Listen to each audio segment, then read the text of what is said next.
So thank you everyone for being here. My name is Ayelet Cohen. I'm the Events and Programs Manager at the Burnaby Board of Trade.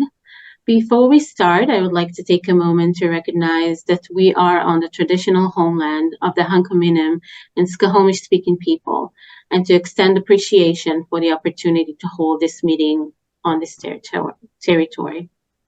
So for over 15 years, the Burnaby Board of Trade has been the leading chamber of commerce on environmental sustainability issues, and the Climate Sustainability and Business Program houses the BBOT's continued work to promote environmental sustainability in the business community.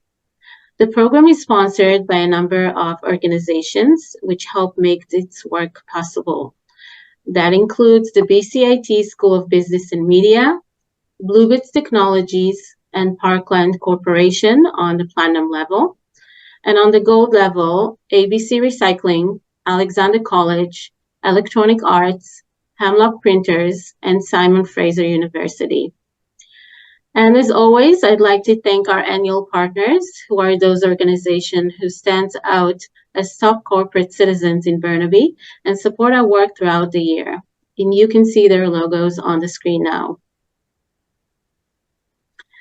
On behalf of Bluebits Technologies, one of our platinum sponsors, I'd like to introduce Howard Huang, the co-founder and chief executive officer at Bluebits Technologies, to say a few words of welcome for today's webinar. Howard? Thank you, Ayelet. Good morning, everyone. It is a great opportunity for us to share a little bit about our stories. Headquarters in Burnaby, Bluebits is a tech startup works on promoting smart delivery and storage solutions using our smart locker technologies in cloud-based system. Now, our smart locker network has covered Metro Vancouver, Victoria, Calgary, Edmonton, Winnipeg, Ottawa, and also Great Toronto areas. As e-commerce skyrockets, last mile logistics is more important than ever. The rise of e-commerce and growing urbanization are causing big challenges for our cities, as we know. Because of that, rising traffic congestions, also limited curb space, air and noise pollution have disrupted traditional operation and put tremendous pressures on the goods delivery system, creating unprecedented challenges for our communities. And these challenges are beyond the ability of governments or any business sector alone can respond and tackle. Smart lockers are just one of the most effective technologies to tackle all these challenges. It has been demonstrated very successful over the past decade. However, making the best of the new last mile delivery system calls for an innovative partnership between private industry, academic researchers, and public transportation agencies to work together to solve this urban freight management problem that overlaps private and public spaces and has wide-ranging benefits. So we will be more than happy to talk and work with all businesses and government agencies who share the same goals in mind to build a more sustainable future for our communities. Thank you. Thank you, Howard. Thank you. We appreciate your support. Okay, so now for our event for today. So at this event, we will hear from emission control and learn how your business can start the electrification process and how carbon credit revenues from your EV chargers can help fund your electrification initiative. So today we have two presenters. Colby Green serves as Director of Business Development at emission control, a pioneer in greening on and off-road fleets in the US and Canada. Colby is passionate about advancing the state of affairs for fleet operators in the transition to a clean transportation economy.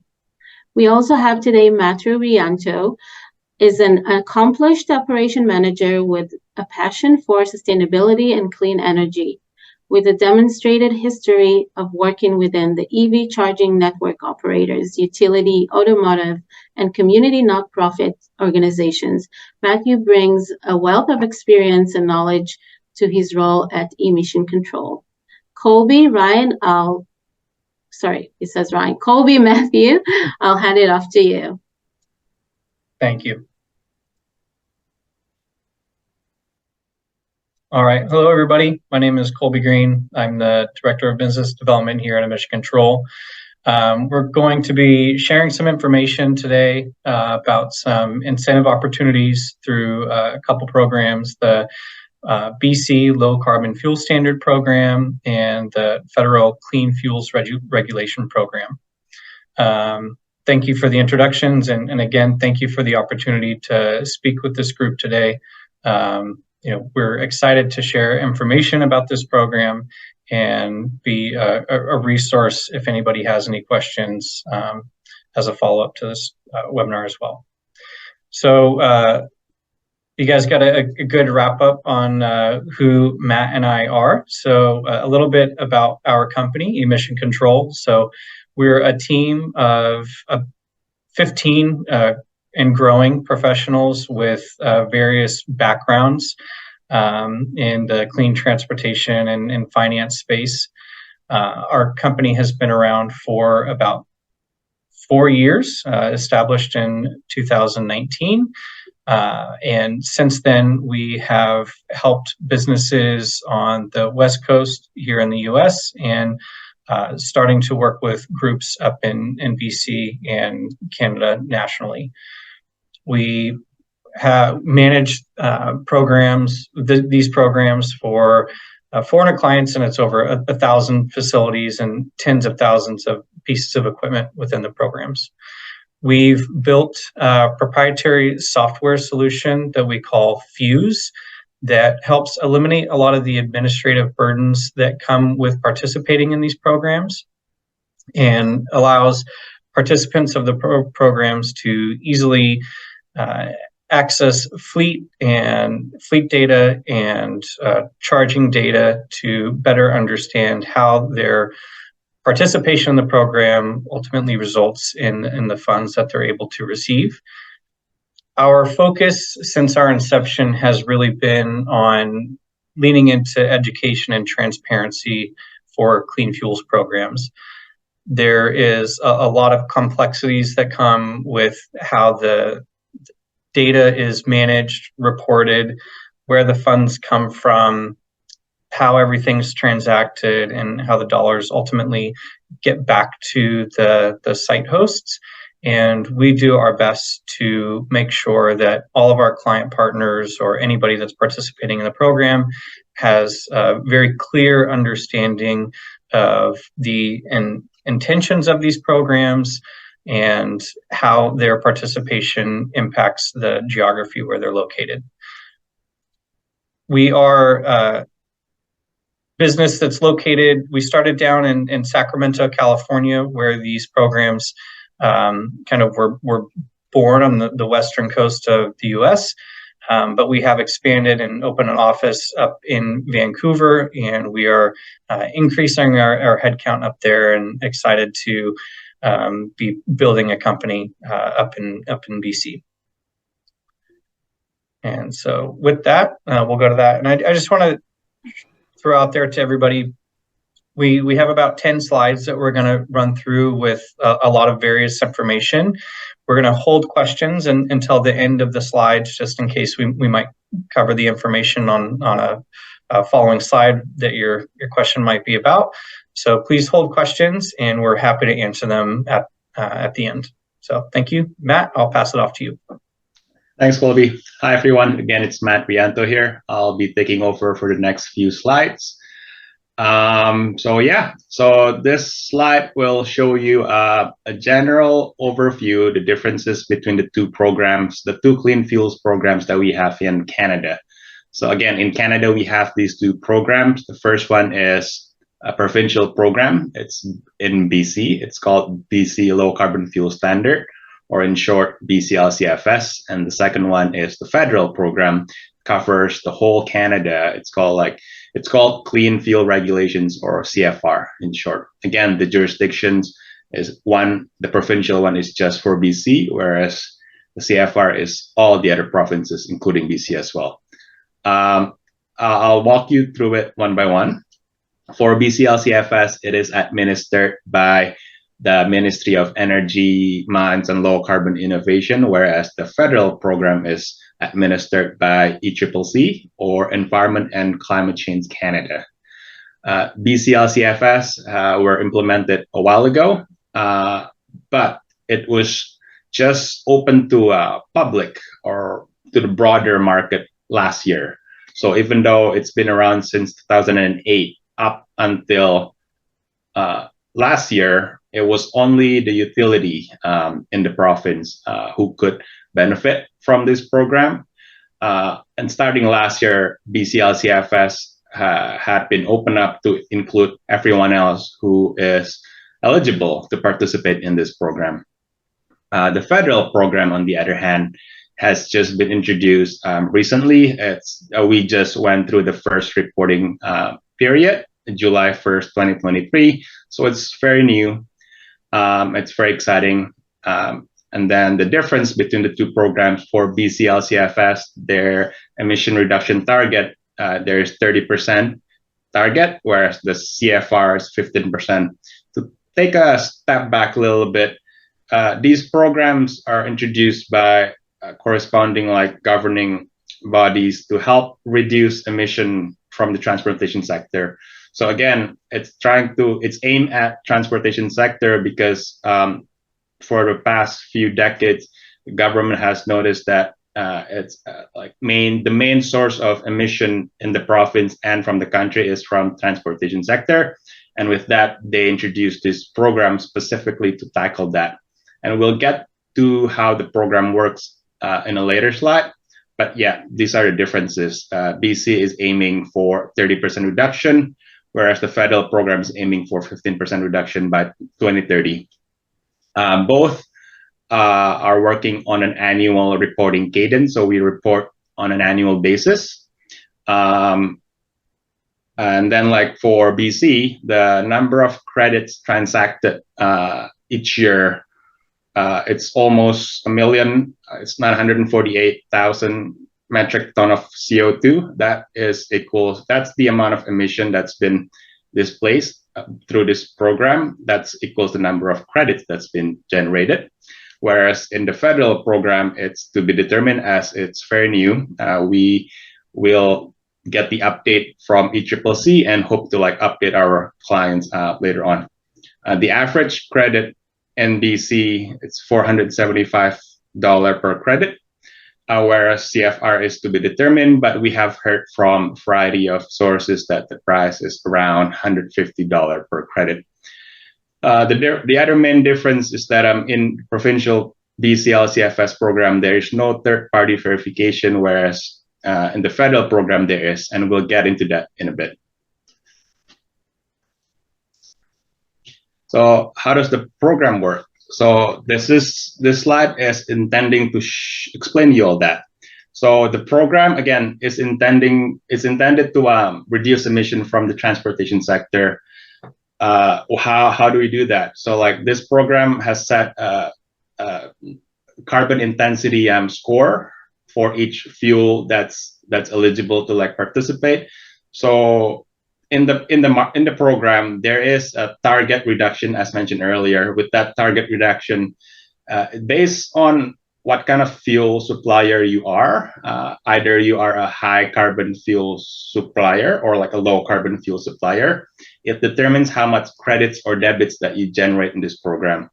Because there's a reduction target, so every year there's a carbon intensity target to be achieved within this program. So if you supply fuel that is considered high carbon fuel, such as gasoline and diesel, the carbon intensity score of such fuel will be higher than the target.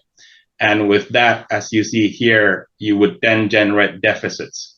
Whereas if you are supplying low carbon fuel, and electricity being one of them, the carbon intensity score for electricity is lower because it's produced cleanly, especially in BC. As we know, BC Hydro generates like our electricity, and they're mainly clean, 98% clean, if I'm not mistaken.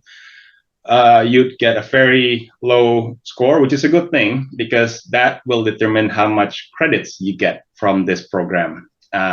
So those companies like Shell, Chevron, who supply gasoline and diesel to our province and our country, they generate deficits or debits. And by the end of compliance period, they would have to offset their debits by purchasing credits in the market. And there's that value created by owning these credits, because you can then, by supplying electricity through your EV chargers, you can then sell and monetize your credits and use the revenue to help you fund further electrification initiatives in your company. That's the general overview of how this program works. Hopefully that's clear. On this slide, we want to explain to you how the credit ownership works, because each jurisdiction works differently, a little bit differently. As Colby mentioned earlier, we have other markets as well. In the States, California being one of the oldest one, if anything, the most mature market for LCFS credits or LCFS programs. There's Oregon, there's Washington, and now we have BC and federal in Canada. There are other US markets, US states that's about to introduce these programs, but they are not live yet. How does it work? Who gets the credits in BC under the provincial program versus the federal program? So under the provincial program, as long as you're charging on-road light or medium or heavy-duty vehicle, or you're charging your boat like through shore power, if you are operating a port, or if you charge ETRU like reefer unit, then you can get credit. But generally speaking, under the provincial program, credits generated from residential charging, like detached home and a multi-unit residential building with less than 5 units, the credits from the program goes to the utility. Whereas everything else, it goes to the entity who pays the electricity bill. So it's those who paid for the electricity that's being supplied through the EV charger. There are other equipment that could be eligible for charging in the future that we have heard from Emily that they're about to introduce, such as electric material handling equipment or electric cargo handling equipment.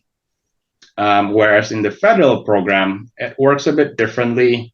Credits from private fleets, property management, off-road application, it's those who own and operate the EV charger gets the credit. Whereas residential charging and public charging, it's actually the network operator who gets the credit. So it's very important to understand what type of application do you have at your sites.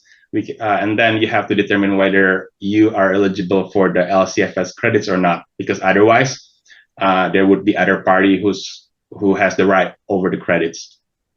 And then again, going back to the federal program, the current eligible equipment types, there are on-road light, medium, heavy-duty EV charging, marine vessels, and forklifts, material handling equipment.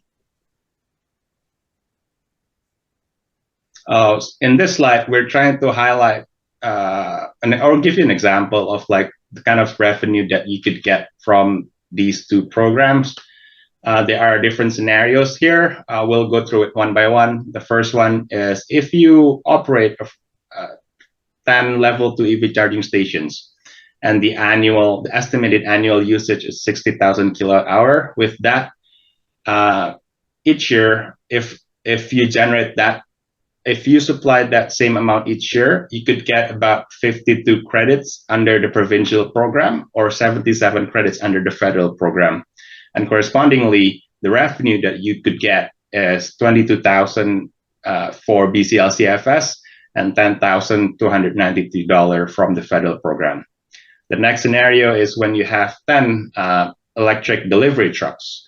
And from those 10 electric trucks, you supply 165,000 kilowatt hour annually. And then you get 120 credits from the BCLCFS program, 258 credits from the federal program. Correspondingly, as you generate more credits, as you supply more low carbon fuels into these programs, you generate more credits, as you see, and correspondingly, you then generate more revenue. Because at the end of the day, this program, it's driven by the volume of low carbon fuels that you supply. And in this case, it's the amount of utilization rate that you have from your EV chargers. So again, for just to finish that off, from the BCLCFS, you get around 50 grand, and from the federal program, you would get about $35,000. The next scenario is 10 electric transit buses. This generally uses more electricity, and then you would get, your utilization rate is about 598,400 kilowatt hour per year. You would then get under the provincial program, it's 434 credits, 937 credits for the federal. You'd get quite a lot from this type of scenario from each programs. There's the ETRUs or reefer unit. In this example, 150,000 kilowatt hour per year. You'd get 109 credits from the provincial program, 235 credits from the federal program, and then correspondingly, you'd get $45,900 in revenue from the provincial and $32,000 from the federal. And this is another example. If you operate a huge marine vessel and you use shore power to charge the vessel, we use Deltaport and as an example here from their projection.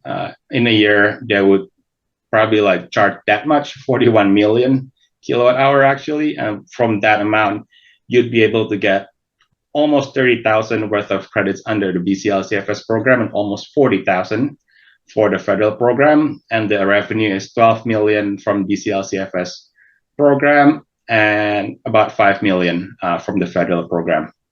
You would notice that even though you could generate more credits under the provincial program, but if you generate less credits under the provincial program, but you generate more, that is because the credit price is different under these two programs, and credit price is determined by the market. And I'll hand it off to Colby for this slide. Yeah, thank you for that, Matt. Obviously, a lot of value for participating in these programs. And I do want to mention that the values that were shown are projected amounts for participation for 1 year. But this program is, currently running through 2030. So these are, it's a unique ongoing revenue stream that can be tapped into to, at baseline help offset your charging costs and then some to help with your advancing your electrification efforts. This image here is to help try to explain how participation in the program works and the role that emission control or any other aggregator, as there are other companies that do what we do, would work with a fleet to help participation in the program. So for those watching today, if you have a business or with EV chargers or a fleet of on-road trucks or maybe forklifts, you're going to see yourself in the circle on the right. How the process works is we would work with a business to help identify all of the opportunities that would be applicable for your business. So charging equipment, on-road equipment, and we would work with you to collect that data. Most commonly, data can be accessible via a portal for your charger, or maybe there's other remote readable resources. Meters can be installed, and we have a metering solution for that to help track the actual energy consumption that's being used by your equipment or your chargers on site. We would then register that equipment in each program and start collecting data. Once a year, that data is submitted to the governing agencies, who then verify it. For the CFR program, there are third-party verifiers that we work closely with to make sure that the data that we have is accurate and accepted by the governing agencies. And then we're allotted the amount of credits based off of the energy consumption that we reported. Those credits are then taken to market and sold to the regulated entities or the businesses generating the debits to offset their debits. So we sell them the credits, and then the funds come back through us, and we remit payments back to our clients. On the previous slide, you may have noted down at the bottom, EMC, emission control for us, we work on a 2 cents per kilowatt hour net back model. So for and that's standard in the business. The amount isn't standard in the industry, but the net back model is pretty standard. So in most cases, you're not needing to pay any invoices to an aggregator. There's often no out-of-pocket cost. It's just a pass-through as the funds get back to you. And kind of industry standard again is for the majority of the funds from the program to make it back to the fleet to help promote their electrification efforts. One of the main questions that we get asked, and I'll just head this off here, is can a business participate in these programs on their own and manage this program in its entirety in-house? And the answer to that is yes, absolutely. If a business has the resources and the bandwidth to manage this, they can absolutely do that. One of the things that we find that becomes a hang-up for businesses is on the credit transaction side. So reporting the data, collecting the data and reporting the data can be the easy part, but where do you take those credits? Who are you selling them to becomes kind of the more complicated piece of the puzzle. Emission control and any aggregator for that matter has established relationships with the debit generators, and we're able to transact tens of thousands of credits that have been generated at one time. And from our experience in the market, being able to transact a large sum of credits in one transaction typically yields also a higher credit price, because the debit generators that are obligated to participate in these programs, their interest is doing as few transactions as possible, and so they'll pay a higher dollar amount per credit versus having to piecemeal them for dozens or hundreds of credits at any one time. So just to roll into the benefits of working with an aggregator, and I'd also like to mention that 95% of the companies that participate in these programs in any jurisdiction work with aggregators to help simplify this process. We've identified some various organizations who do their own participation, and then they have to go and find buyers for their credit, so they put them out for bid, and that can kind of slow up the process of getting the funds back to you. So the benefits of working with an aggregator, we know the process intimately. So we can also do a lot of really accurate projections. If you have a bank of chargers on site, we're able to work with you, understand what the assumed or projected energy consumption is going to be for that, and give you a really good idea of the value of participating in the program. Second bullet on here is a site walkthrough. So if required or beneficial, we can have somebody come out and identify, all of the opportunities that would exist on site to make sure that you're maximizing your participation and ultimately your revenue for participating in the program. For onboarding, we do all of the heavy lifting. So what I like to say is, the work is 100% off your desk aside from a few signatures. So we want to make this as painless as possible for businesses and groups to be able to participate and capture funds through these programs. We do all the reporting, deal with all of the governing agencies that manage these programs, and then ultimately manage the monetization part of the program and get the funds back to you.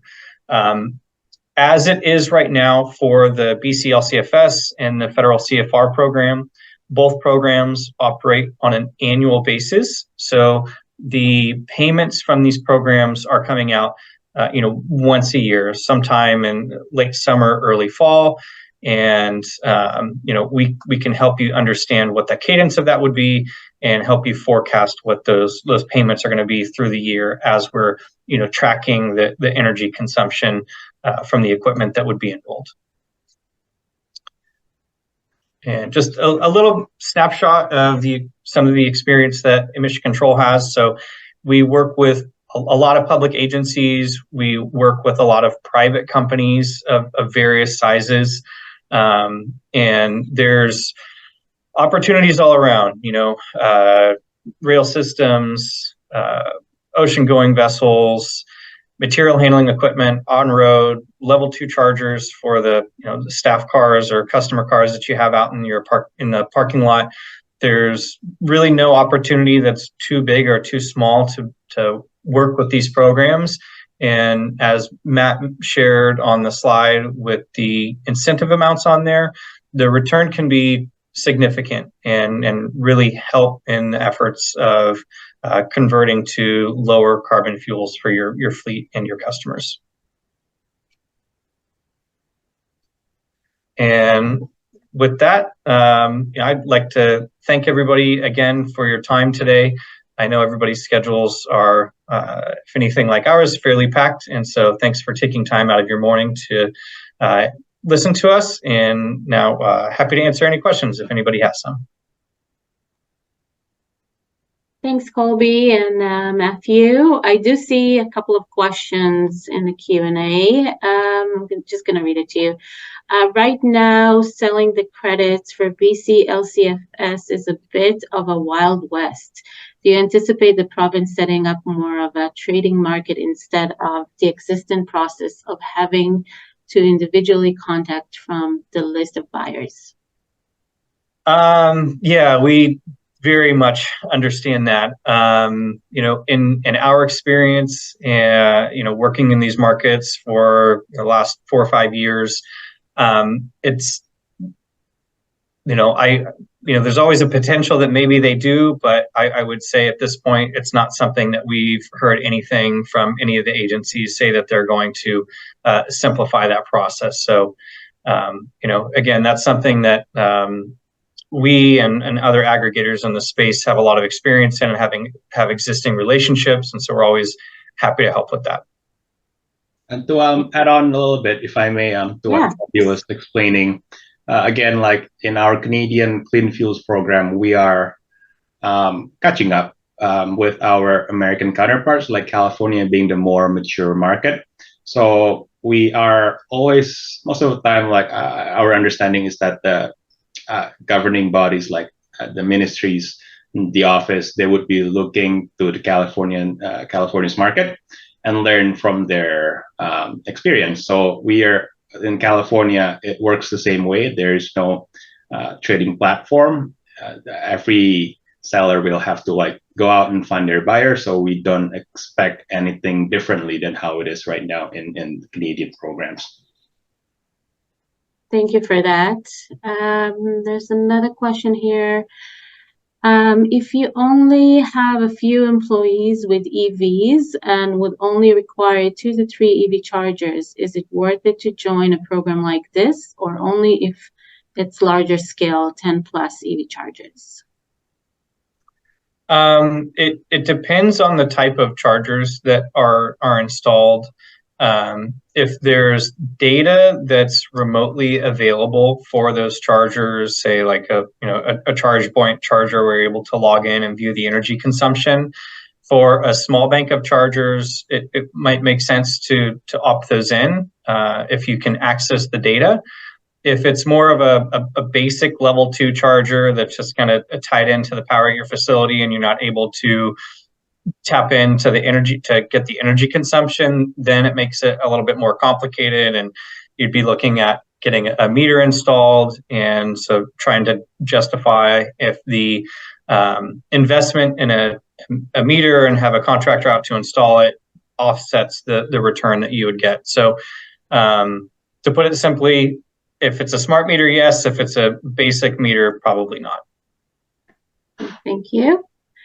Do any of your customers offset their own emissions from EV chargers and sell a certain proportion? I'm not clear on the question. You want to take that one, Matt? Yeah, thanks. Sure, Colby. In my understanding from this question is that, are you able to use these credits, LCFS credits, to offset their other emission, not related to the transportation sector, if that's what this question is about? And the answer is no.